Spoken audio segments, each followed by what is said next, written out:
Caller, what's your name? What up, caller? Where you from? From Harlem, 140th. What's good? What's your name? Camron. What's up? What's happening? You tell me, how y'all doing? We doing all right, my brother. How you doing? I'm great. Just tuned in to see what's going on. How y'all feel? All is well, my brother. I guess you calling for a reason, man. So you call to say hi? Yeah, I called to say hello. That's it. Okay, how you doing, brother? I'm good, man. Just Harlem, just supporting Harlem, that all. I have my name on the show a lot. I just figured I'd call in. That's good you call in. How you doing, Kareem? How you? Everything good? Yeah, I'm good, man. How you been? You been all right? You know I'm all right. You know how I do. Camron hops on the line with YouTube's 139 podcast. Additionally, if you have access to Harlem Energy, you are already aware of how popular this show has become. Get a subscription to 139, a beat produced by hardworking Harlem natives. Bravo to Doc and the entire squad for their hard work over there. So you the one said you insinuated that I'm a snitch, so I'm ready. I never said you a snitch. I said I was going to talk about new snitching. But let me ask you this, since you brought it up. Did you try to, when Reg died, did you try to tell on Reg after he died? Why would I try to tell on Reg after he died? Tell for what? Like you going to jail? To go to jail? Come on, you know I'm built for that. I said, because you're going to jail. Cut out what, nigga? What you talking about? I'm asking you a question. If you didn't, you didn't. You know I'm I asking you a question. know, I don't know. I don't know. That's why I'm asking you. Hold up, that's why I'm asking you. If you didn't, then you say you didn't. You know I'm thorough. Listen, bro. Check this, right? Mm-hmm. If I go to jail, I'm standing on mine. All my co-defendants, they know what it is. I was thorough in jail. Nobody even came to me. Hold up, nobody even came to me about no Reg. Who was your co-defender so we could get him on the line? That's a live Psych from your building. Psych from my building, huh? Yeah. Okay. Exactly. Hey Cam, like cut it out. You know you had nothing else. Listen, check this. You had nothing else to say, right? You didn't like. Hold up. You didn't like your name being said on there, right? So now, instead of you addressing it in another way, you want to try to come sideways all and say, asked you was a question, Kareem. Fuck that's all I asked you, nigga. That's it, nigga. If you didn't, then you didn't. Why you getting all erratic about? Now that you're online, right? Hold up. Now that you're online, you know we ain't do that, right? Let's go. I don't know nothing, nigga. You know. That's why I'm calling and asking you. Listen. Fuck you mean I know? Listen. If I knew, I wouldn't have said it. You know. That's why I'm calling and asking you. However, the speed at which this situation changes is crazy, because he and Mace had been exchanging their tales and dissecting the aspects of their lives that shaped them. Camron called in prepared to defend his reputation. Additionally, they have consistently shown reverence for legends. Big Alm, a real Harlem icon from the NFL team, may you rest in peace. However, some have been complaining that Cam and Mace have been spreading what they call negative emotions and distorting the truth on the beat lately. To promote that plot, they even invited family members to appear on the show, and it has been creating a lot of talk. Camron made the decision that he would not tolerate anything. Not right now. He immediately went off after calling into their most recent program. Nothing, not even a filter or a gentle approach. As if he had been waiting for this opportunity, he begins calling the man a variety of clowns and dummies. Listen, bro, just tell me what you're not letting me talk right there. See, if you're gonna that's what I'm asking you. Just get to what I'm not. You telling me? I just want to know what "ain't bad for me" means. Meaning, I can expose what type of clown you is. That's what it is. I'm a clown. Yeah, you're a clown. Nigga, you the biggest clown, nigga. What are you talking about? See, you know your problem is. Look, let me tell you why you're a clown. Hold on. Let me tell you why you're a clown. Hold on, you gonna let me talk? You the clown, nigga. The problem is this. I called and asked you a question.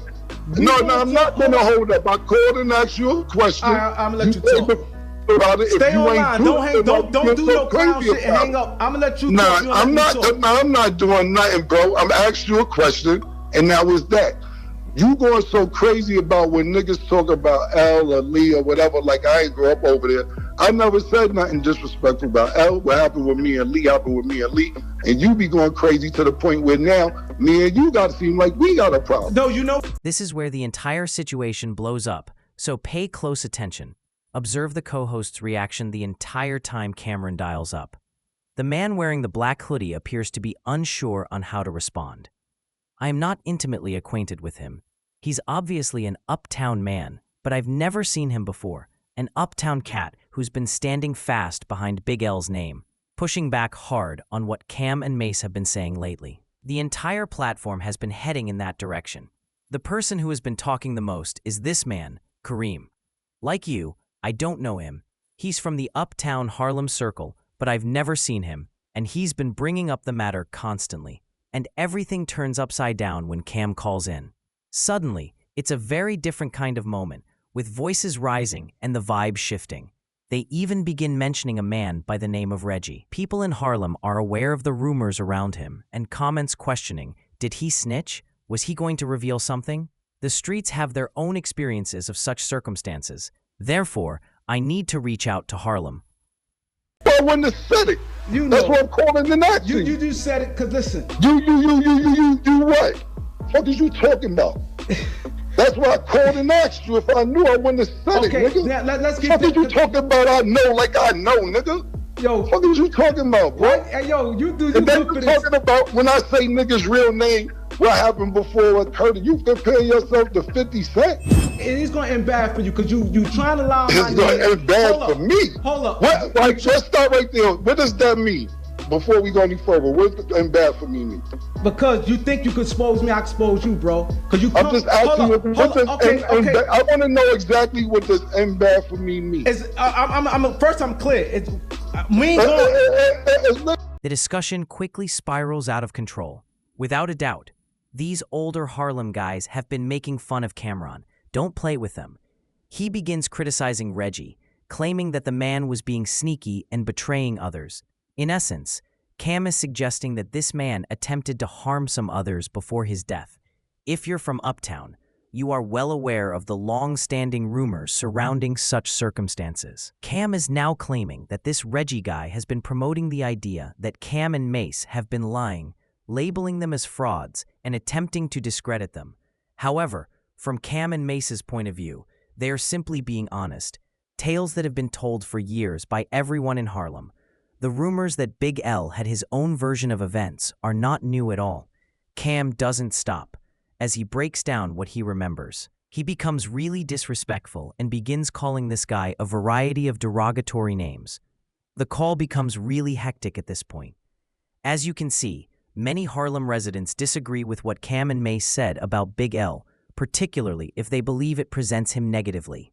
Ultimately, though, this is their reality, their recollections, and their viewpoint. And things got even weirder from here, so Cam wasn't done talking. You weren't even present when Cam hit the guy with Lee and me. To be honest, the way he expressed it was blunt. Additionally, this person on the show appears to be at least 5 or 10 years older than Cam. Hold up, Cam. Hold up. You can't tell me you fuck with L and you be have Mace come throw some shots like that. I don't have Mace is lying, nothing. Bro, you know talking about, bro. Listen, man. No, I'm not gonna hold that. Shut up. First of all, However, Cam is treating him like a novice and urging him to shut up, saying, "Bro, you're not even making sense right now." See, a lot of people come to these podcasts with their own angle, their own motive, sometimes trying to spin things. I'm not claiming that 139 has an agenda. I don't mean that they are in charge of the play, but come on, at least be knowledgeable if you continue to question someone's narrative. Whatever Mace had with L, that's Mace and L. I ain't even know how that shit was going on. I ain't got no problem with that. You baby myself. No, you're not gonna cut me off and say what you want to say, nigga. Go ahead. Whatever, I am gonna go ahead. Whatever Mason had L and Mason L had, that's Mason L. I ain't know half that shit till Mace told me later. I ain't have no problem with L. Cam called in to find out who was fabricating the story because of this. Again, that Reggie guy is at the center of it all. Additionally, Cam continues to gesture at him as though he is the one spreading the bizarre tales. According to Kareem and his team, Reggie said that Cam and Mace were lying. To be honest, though, none of the man's speech sounds coherent.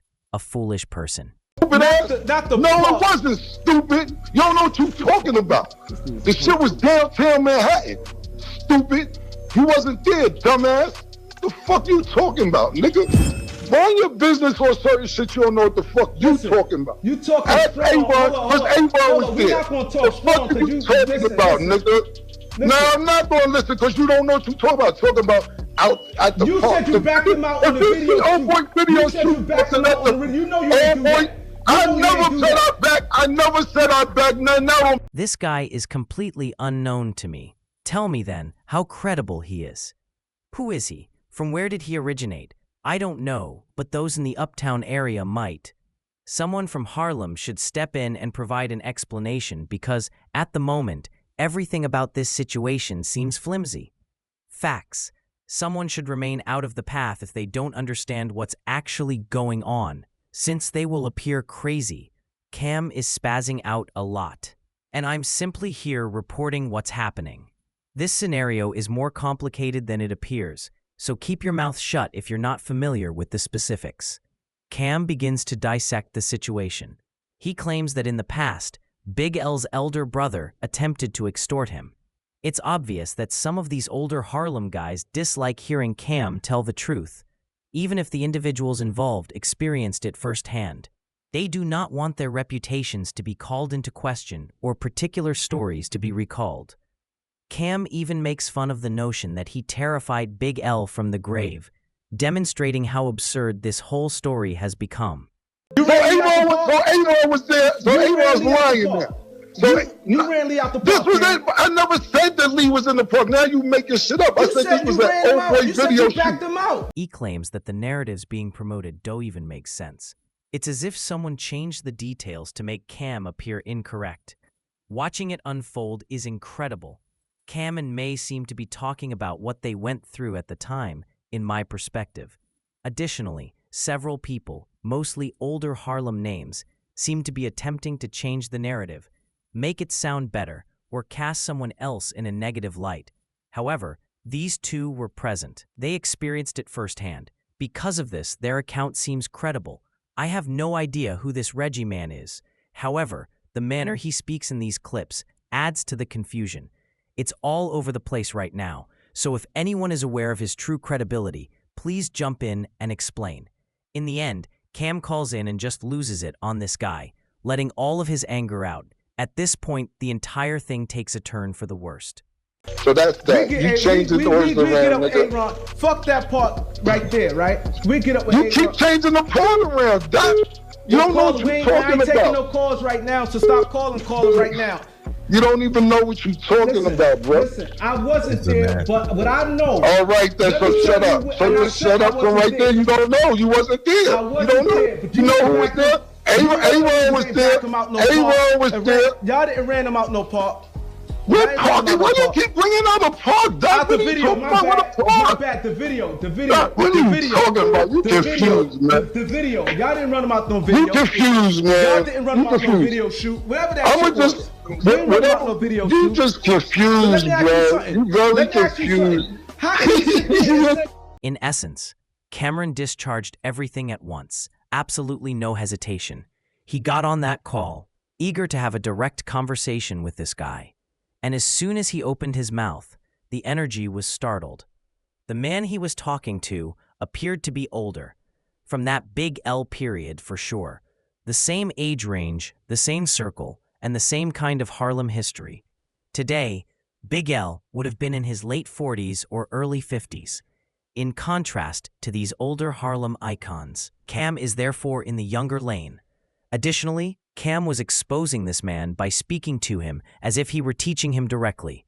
I don't mean to offend, but that's exactly how it came across. Cam essentially made fun of him in front of everyone by hitting him with that famous line. Additionally, this Reggie man appears to have been pursuing influence on the 139th beat for a considerable amount of time. You said Lee King tried to press you. You say he tried to extort you. Listen, if you listen what I said instead of making shit up, I said niggas always with back shit out. I didn't say me, and that's a fact. And you can ask A-Ron too. If you look at old boy's video shoot, it wasn't at the park, stupid. You scared a big leaf from the grave, nigga. That's not a fact, nigga. Like I said, I didn't say that, and I never said it was at the park. I said it was at old boy video shoot, and A-Ron was there too. A shout out to 139 for their labor and rhythm. However, it appears that Reggie's attention-seeking behavior has finally caught up with him. Camron immediately shut down the entire system after calling in. Go back and observe the co-host's expression during the entire conversation. He didn't seem to want anything to do with that particular time, not even a tiny amount. This man seems to have understood that things had gone too far. I'm telling you, you've been making fun of Mace and Cam the entire time, and now the tables have completely changed in front of you. All of the energy was messy.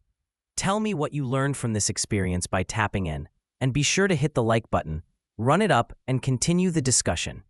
What are you talking about, see? At the video shoot, you said you backed him out. Old boy video shoot was old boy video shoot at the park, stupid ass. Not the no, park. It wasn't, stupid. You don't know what you're talking about. The shit was down. Don't forget to sign up for Hot Tea Daily. To ensure you never miss a drop, press that bell, and increase the number of shares, likes, and comments. Additionally, remember to use the Hype This Video button to support the channel's expansion. I am grateful to each and every one of you for reaching out. Look, there are two distinct energies in Harlem, uptown and downtown. The uptown side has been heated lately since they didn't appreciate what Cam and May said about Big L and his older brother. Even though I'm primarily a downtown cat, the strain in the air is palpable. I've been listening to some podcasts go live, talking uncontrollably while pretending not to believe Cam and Mace's version of events. However, everything changes in an instant when Camron calls in.